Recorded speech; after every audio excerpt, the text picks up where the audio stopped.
The watcher era presents web series panchayat season 4।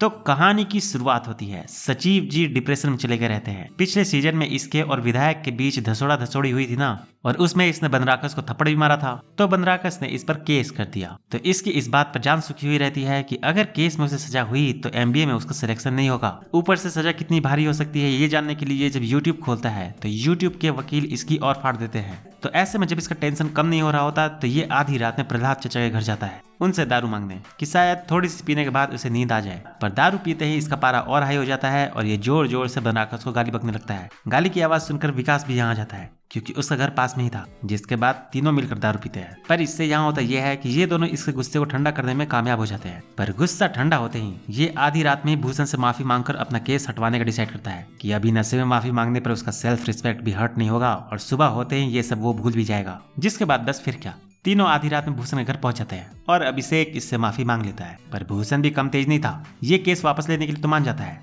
पर इस शर्त पर कि अगर प्रधान जी अपना केस वापस लेंगे तब। प्रधान जी को गोली लगी थी ना, तो उन्होंने इस पर भी केस कर दिया था कि गोली चलवाने में इसका भी हाथ है। खैर, भूषण की बात सुनकर अभिषेक वापस टेंशन में आ जाता है कि वो अपने फायदे के लिए प्रधान जी का इस्तेमाल कैसे करे। पर जब ये बात प्रधान जी को पता चलती है तो वो इसके लिए केस वापस लेने को मान जाते हैं कि उसने उनके लिए उनसे लड़ाई की तो वो भी उसके लिए इतना तो कर ही सकते हैं। पर बनराकस अपनी हरकतों से बाज कहाँ आने वाला था। प्रधान जी केस वापस ले रहे हैं, इस खुशी में ये इन दोनों चंगू मंगू के साथ विधायक के पास पहुंच जाता है जैसे वो इसका बाप लगता हो। हर काम करने से पहले उसे सब बताना जरूरी है। और प्रधान जी ने गोली चलवाने का पहला केस विधायक पर ही किया था। तो यहाँ होता यह है कि भूषण की बात सुनकर विधायक भड़क जाता है कि साला दोगला सिर्फ अपना फायदा देखता है, उसने उन लोगों की कितनी मदद की और जब एहसान चुकाने की बारी आई तो कट लिए। जिसके बाद बस फिर क्या, विधायक से गाली सुनने के बाद भूषण इनके सामने नया शर्त रख देता है कि अब उसके साथ साथ उन्हें विधायक का भी केस वापस लेना पड़ेगा और यहाँ प्रधान जी को मानना पड़ेगा। इसके लिए वो विधायक पर से भी केस वापस लेने को मान जाते हैं। पर ये लतखोर इन लोगों की दरिया दिली का गलत फायदा उठाने लग जाता है। प्रधान जी केस वापस लेने के लिए मान गए हैं, ये देखकर विधायक थाने में भूषण को कॉल करके एक और शर्त रखने बोलता है कि इन्हें उसका घोड़ा भी लौटाना होगा। हालांकि प्रधान जी ये भी मान जाते हैं, पर अभिषेक से यहाँ रहा नहीं जाता और इन लोगों का कमीनापन देखकर अपने ऊपर से केस हटवाने का डिसीजन चेंज कर देता है और सभी को लेकर यहाँ से निकल देता है।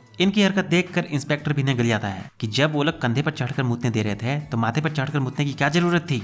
खैर, केस वगैरह तो चलता रहेगा, ये सोचकर अभिषेक इसकी टेंशन लेना छोड़ देता है और ये लोग फिर पंचायत इलेक्शन के लिए वोट बटोरने में लग जाते हैं। और पब्लिक का ध्यान खींचने के लिए प्रधान जी खुद से गांव में साफ सफाई करने का डिसाइड करते हैं। जिसके बाद ये लोग गांव में सबसे गंदी जगह ढूंढने में लग जाते हैं और ढूंढने पर इन्हें सबसे गंदी जगह मिलती है सरकारी स्कूल का टॉयलेट। पर वो गंदी थी, पर इतनी गंदी थी कि उसके पास जाते हैं इनकी रूह तक कांप उठती है। तो ये लोग फिर दूसरी सबसे गंदी जगह ढूंढने में लग जाते हैं और इस बार ढूंढने पर इन्हें पंचायत ऑफिस के बगल वाली फील्ड मिलती है, जिसे आधा गंदा तो इन्हीं लोगों ने किया था पार्टी कर करके। पर यहाँ साफ सफाई करना थोड़ा आसान था तो ये लोग इसी जगह को फाइनल करते हैं। पर रिंकी से यहाँ एक गलती हो जाती है। साफ सफाई देखने ज्यादा से ज्यादा लोग आए और इनकी अच्छी पब्लिसिटी हो, ये फेसबुक पर पोस्ट डालती है जिसे बनराकस भी देख लेता है और इस सिलेक्शन में वो अपनी बीवी को प्रधानी के लिए खड़ा किए हुए था। तो भूषण इनके प्लान पर पानी फेरने के लिए इनसे पहले वहां पहुंचकर साफ सफाई करने लगता है। भूषण के इस हरकत पर इन्हें गुस्सा तो बहुत आता है, पर सफाई का अच्छा काम करने के लिए ये उसे रोक भी नहीं सकते थे।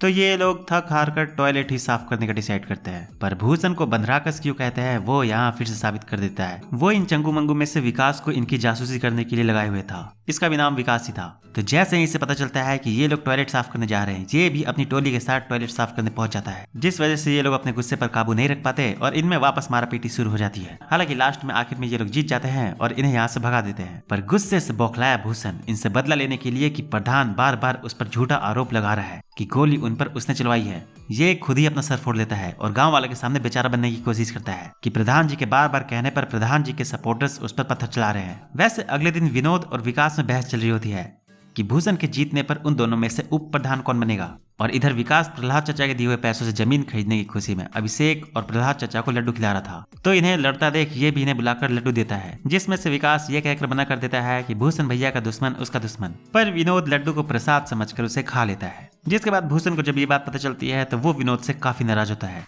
जिस वजह से यहाँ होता यह है कि विनोद जब लड्डू वापस करने आता है और इन्हें सारी बात पता चलती है कि भूषण ने इसे जलील किया है, तो ये यहाँ पॉलिटिक्स करने का सोचते हैं और विनोद के भोलेपन का फायदा उठाते हैं उसे भड़काकर कि वो उसका गुलाम थोड़ी है, उसका भी कोई अस्तित्व है। जिससे विनोद को भी जब लगता है कि बात तो सच है तो ये लोग इसे अपनी पार्टी में शामिल करने के लिए इसे प्रधान जी के यहाँ खाने पर बुलाते हैं। पर जब ये लोग इसे खिला पिलाकर इसे लालच देते हैं कि वो अगर उनकी पार्टी में शामिल हो जाएगा तो वो उसे पक्का उप प्रधान बना देंगे, और इसके बदले में ये इसे बस ये बताने को कहते हैं कि भूषण का माथा किसने फोड़ा। तो विनोद यहाँ गुस्सा जाता है और इनसे कहता है कि वो गरीब जरूर है पर गद्दार नहीं, और खुद भूषण को फोन करके बता देता है कि वो यहाँ खाना खाने आया था, और ये कहकर ये यहाँ से चला जाता है। वैसे ये जो लड्डू वापस करने गया था वो लड्डू इसने खरीदा नहीं था, बल्कि रास्ते में से विकास की बीवी मिली थी जब वो मोहल्ले में लड्डू बांट रही थी, तो उसी से इसने लिया था। और बातों बातों में इसे पता चल गया था कि विकास ने जमीन खरीदी है। तो ये बात जब भूषण को पता चलती है तो उसे जलन होने लगती है कि 6000 महीना कमाने वाला इतना महंगा जमीन कैसे खरीद लिया। इसे पता नहीं था कि पैसे प्रहलाद चाचा ने दिए हैं, तो ये इसे अच्छा मौका दिखता है इनसे बदला लेने का। तो ये विधायक से कहकर इन सबके घर रेड पड़वा देता है, और यहाँ ये फंस भी जाते हैं क्योंकि विकास ने बचे हुए 6 लाख रुपए घर में ही रखे हुए थे, और छापा मारने वाला विधायक का ही आदमी था। तो ये इनकी बात सुनता ही नहीं कि उसे पैसे प्रहलाद चाचा ने दिए हैं। पर इससे पहले यहाँ कुछ गलत होता। इससे ही बड़ा ऑफिसर यहाँ आता है और इसे चाटा मारकर इन्हें बचाता भी है और पैसे भी वापस करवाता है। अब वैसे तो ये लोग यहाँ बच जाते हैं, पर इन्हें अब ये टेंशन होने लगता है कि उन्हें आखिरकार बचाया किसने। खैर ये लोग यहाँ बच गए ये देखकर भूषण और उसकी बीवी को कुड़न होने लगती है। तो चुनाव रैली में जब एक टाइम पर दोनों आमने सामने आते हैं तो भूषण की बीवी इन लोगों में दरार डालने के लिए विकास की बीवी पर इल्जाम लगा देती है कि उसकी बीवी जरूर प्रहलाद चाचा के साथ सोती होगी, तभी उन्होंने अपने सारे पैसे इन्हें दे दिए। ये बात सुनकर इन लोगों के दिल को बहुत ठेस पहुंचती है क्योंकि इनके बीच बाप बेटे जैसा रिश्ता था। जिसके बाद यहाँ होता यह है कि कहीं उसकी बीवी की गाँव में और बेइज्जती ना हो। विकास जमीन के साथ साथ इन्हें सारे पैसे वापस कर देता है। हालांकि फिर रात में दारू पीते टाइम प्रधान जी और अभिषेक इसे समझाते हैं कि चुनाव का माहौल है, वो उन्हें तोड़ने के लिए बहुत कुछ करेंगे पर उन्हें टूटना नहीं है। जिसके बाद विकास समझ जाता है और इन सब के बीच सब कुछ वापस ठीक हो जाता है। वैसे अब पता चल ही जाता है कि प्रधान जी पर गोली किसने चलवाई थी। अगले दिन प्रधान जी को यहाँ सांसद का कॉल आता है और वो इन्हें मिलने बुलाता है, और वहां जाने पर सबसे पहले तो इन्हें ये पता चलता है कि उस रेड से उन्होंने ही बचाया था। और इसका कारण पूछने पर ये इन्हें आगे बताते हैं कि चंदू विधायक को ये चंदू बुलाते थे। तो चंदू अब पागल घोड़े की तरह हो गया था और वो उनकी बात नहीं सुनता था, तो पार्टी से उन्होंने उसे निकलवा दिया है और अब वो चाहते हैं कि उनकी पार्टी से प्रहलाद फुलेरा से विधायक की सीट पर लड़े। सांसद जी की ये बात सुनकर प्रहलाद चाचा तो पहले तो मना करते हैं कि बेटे के शहीद होने की वजह से उप प्रधानी के इलेक्शन तो वो लड़ नहीं रहे, विधायक का कहां से लड़ेंगे। पर सांसद के कहने पर कि वो शहीद के पिता है इसीलिए तो वो चाहते हैं कि वो इलेक्शन लड़े ताकि पब्लिक सिंपैथी उसे मिले। और अभी उन लोगों में जो भी लड़ाई चल रही है वो रोड ना बनने से ही ना शुरू हुई थी, तो रोड के लिए दूसरों के पास क्यों जाना, खुद विधायक बनकर खुद रोड बनवा लो। और ये सब कुछ कहने के बाद सांसद का रवैया देखकर इन्हें जब लगता है कि अगर उसने सांसद का ऑफर ठुकराया तो सांसद उनके लिए मुश्किल खड़ा कर सकता है, प्रहलाद चाचा को इसका ऑफर मानना पड़ता है। नाउ अब बारी है कि गोली किसने चलवाई। तो विधायक को पता चल चुका था कि उसे पार्टी से निकाल दिया गया है, तो वो भी यहाँ पहुंच जाता है और इन्हें यहाँ देखकर जब इसे पता चलता है कि सांसद ने प्रहलाद चाचा को पार्टी की टिकट दे दी है, तो ये अपने साथ हुए अब तक के सारे झोल को कनेक्ट करता है और बताता है कि अब उसे समझ आ रहा है कि सांसद ने ही उसे पहले कुत्ते मारने के केस में फंसवाकर उसकी विधायकी खत्म करवाई और फिर पार्टी से निकालने के लिए प्रधान जी पर गोली चलवाकर इल्जाम उस पर डाल दिया। हालांकि सांसद इस बात से इनकार कर देता है, पर अब सभी को सच्चाई साफ साफ दिख रही थी। पर घर आकर जब प्रहलाद चाचा विधायक का इलेक्शन छोड़ने का सोचते हैं तब यहाँ प्रहलाद जी का अलग ही नेचर देखने को मिलता है। प्रहलाद चाचा विधायक बन जाएंगे तो इसमें उनका फायदा होगा। ये सांसद को माफ करने का डिसाइड करते हैं कि एक गोली से उन सबको इतना फायदा हो रहा है तो उन्हें कोई दिक्कत नहीं है।